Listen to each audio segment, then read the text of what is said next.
Étonnant, malgré la baisse des marchés, ces actions montent encore. Elles montaient déjà fortement alors que les autres actions baissaient. Celles-ci continuent de monter. Et je vous en avais déjà parlé il y a quelques semaines. Alors je vous propose d'abord un petit tour d'horizon des indices et puis nous allons voir ces actions qui montent. Vous êtes sur la chaîne Trading Attitude, la seule chaîne bourse et crypto sans blabla qui vous aide à devenir indépendant en trading en maîtrisant l'analyse technique. Si vous êtes nouveau ici, abonnez-vous pour ne rien rater. Alors tout d'abord notre petit tour d'horizon des indices. On va commencer par le CAC 40. Le CAC 40 est en hausse, mais sur le weekly, on est toujours dans une sell zone positive, donc en tendance baissière, en correction de la précédente hausse. Et on est toujours sous une résistance baissière. En daily, on est aussi sous cette résistance baissière. Et notre FTA Ball numéro 3 est toujours négatif. Donc on est dans un swing haussier, mais dans une tendance baissière. Gare au rebond sur la résistance et à la rechute.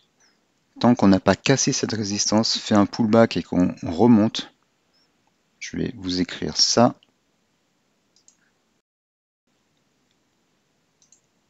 Donc il faudrait la casser, faire le pullback et rebondir, que notre FTA Ball ici passe positif durablement et qu'ici on repasse en safe zone. Là on sera en territoire positif. Tant qu'on n'est pas dans territoire positif, on a toujours des possibilités de rechute brutale. Et cette situation est à peu près similaire sur les indices US. Sur le Dow Jones, on a le même schéma avec une hausse plus forte. Le Dow Jones monte plus que le Nasdaq et on a la même situation, un FTA Ball négatif sur le daily et une sell zone positive sur le weekly. Alors bien sûr, le momentum négatif, le momentum baissier diminue en force, d'où ces forts rebonds, mais on est quand même toujours sous notre résistance baissière. Donc prudence. Le Nasdaq, lui, donc il monte moins, et ça se voit là. En plus, la sell zone, le FTA passe négatif sur le weekly. Bon, c'est pas encore gravissime. Sur le Nasdaq, il passe de temps en temps négatif pour rebondir fortement, mais pour l'instant, on n'a pas trop rebondi. Pourquoi? Parce que les valeurs technologiques souffrent plus des taux d'intérêt que les autres valeurs, du Dow Jones par exemple. Pourquoi? Eh bien parce que la valorisation du cours d'une entreprise cotée en bourse se fait à partir des taux d'intérêt. Plus les taux d'intérêt sont forts, plus le prix d'une action, toute chose égale par ailleurs, est faible. En fait, c'est dû à l'actualisation des revenus futurs, et pour les technologiques, on compte souvent, par exemple pour les startups, sur les revenus futurs, et donc la valorisation actuelle, l'actualisation est plus faible. Donc les cours des valeurs technologiques baissent plus quand les taux d'intérêt montent. Donc, ce qui pourrait arriver, c'est qu'on vienne finalement taper sur la résistance baissière. Après, on peut la dépasser ou pas, ou rebondir à la baisse dessus, ou alors on peut continuer de stagner. Et pour l'instant, le momentum, là, il n'est pas ralenti sur le weekly. En daily, on semble vouloir commencer une safe zone sur le daily, mais ça pourrait faire comme ici. Donc un bull trap. Voilà, il faut rester prudent.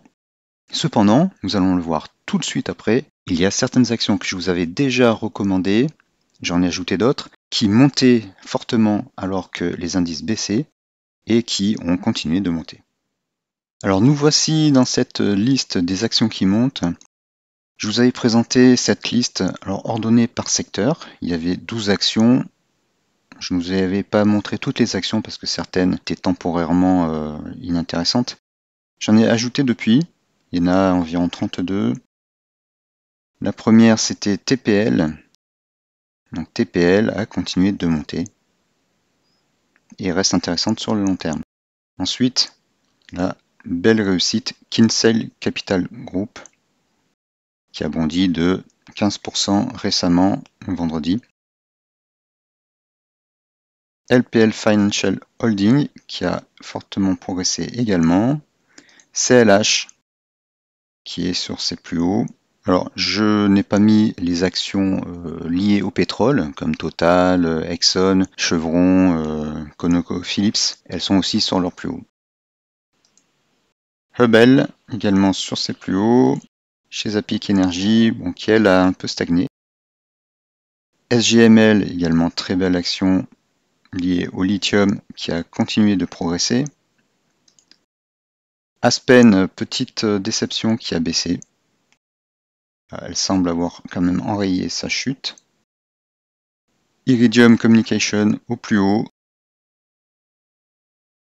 CTS, grosse déception là qui a fortement baissé à cause de résultats négatifs, mais elle varie beaucoup, donc elle est à surveiller.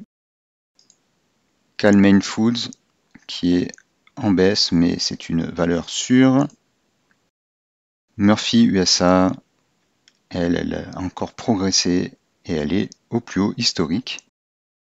Très belle action qui malheureusement, enfin pas malheureusement, mais qui n'est cotée que depuis 2013.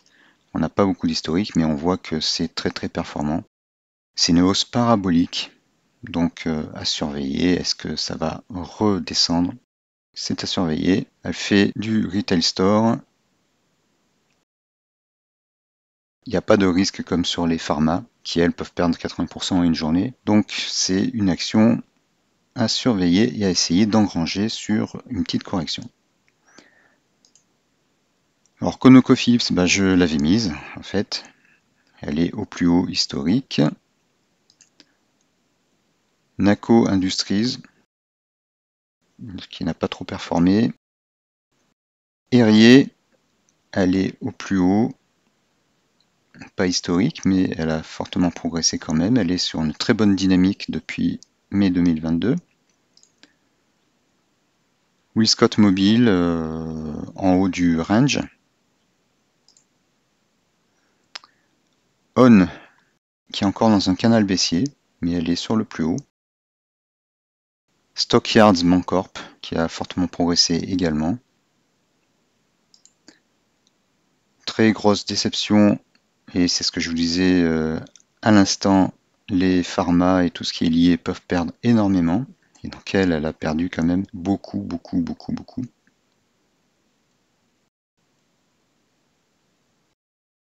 Et si on voit, alors je sais pas pourquoi je l'ai ajouté dans la liste, elle devait faire une hausse court terme, mais en fait sur le weekly, on voit qu'elle est baissière.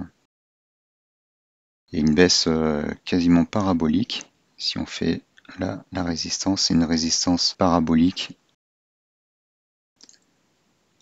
Alboa est baissière, elle est en bas de range et il y a un gap qui pourrait être cassé à la baisse. Alors là, je l'avais ajouté parce qu'il y avait une forte hausse depuis 2021, mais bon, elle est risquée celle-là. Il faudrait peut-être que je l'enlève. Celle-ci n'a pas progressé. Par contre, elle dessine un triangle et elle pourrait être intéressante. Alors là, on est rentré dans les actions que j'ai ajoutées après la dernière vidéo et qui n'étaient pas forcément dans l'idée de la liste.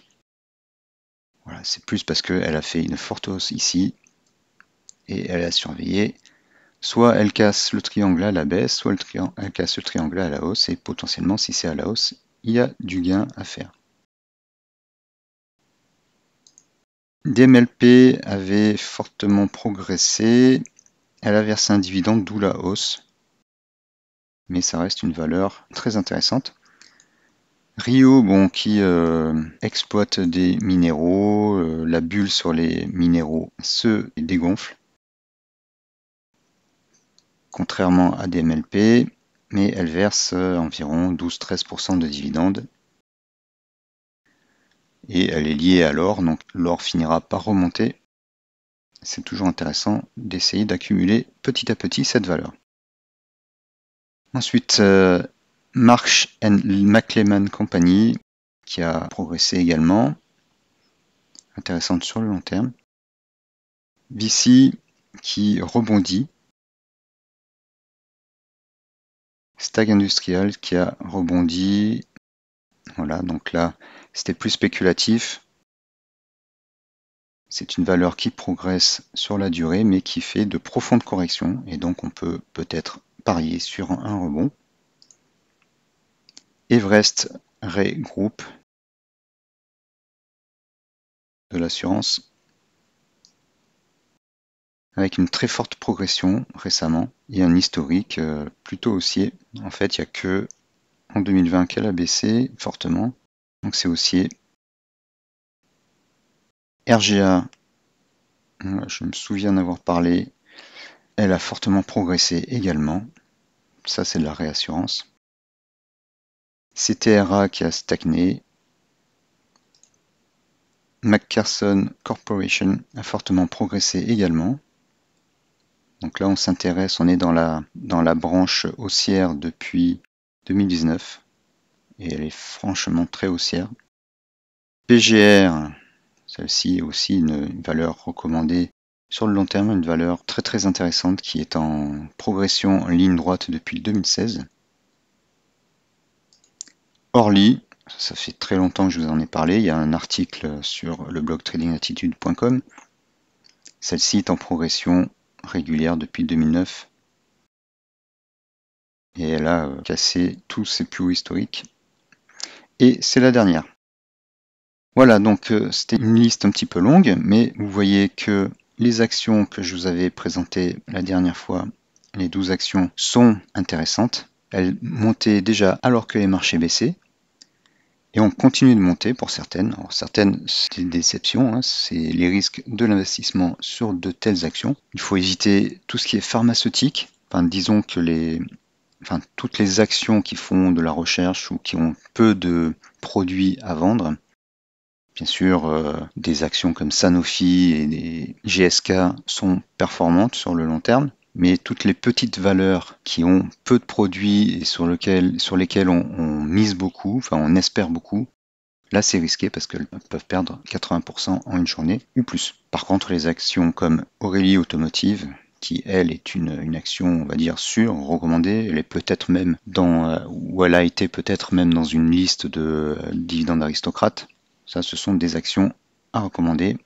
Et si vous voulez spéculer sur l'arrivée du tout électrique, celle-ci me semble pas mal intéressante à cause du lithium. Et une de mes préférées, c'est aussi Kinsale Capital Group. Voilà, j'espère que cela vous aura montré que des valeurs arrivent à fortement progresser malgré des marchés baissiers. Comment on fait pour trouver ces valeurs? Eh bien, vous utilisez les palmarès ou des screeners, comme les screeners qui sont dans la formation Gabi. Pour savoir quand entrer sur ces valeurs, trouver les creux qui ont une forte chance de rebond, ou trouver la dynamique haussière, hein, avec la fameuse cohérence haussière, les safe zones, eh bien, il faut utiliser les indicateurs de la formation Gabi. Donc si vous voulez devenir meilleur en trading ou même en investissement, puisque ça marche aussi sur le long terme, eh bien je vous recommande de devenir membre de la formation Gabi. Investissez en vous-même, investissez dans la formation. Contactez-moi pour me poser des questions et quand vous me contactez, je vous propose toujours un petit lien promo. Voilà, je vous remercie d'avoir suivi cette vidéo et à bientôt.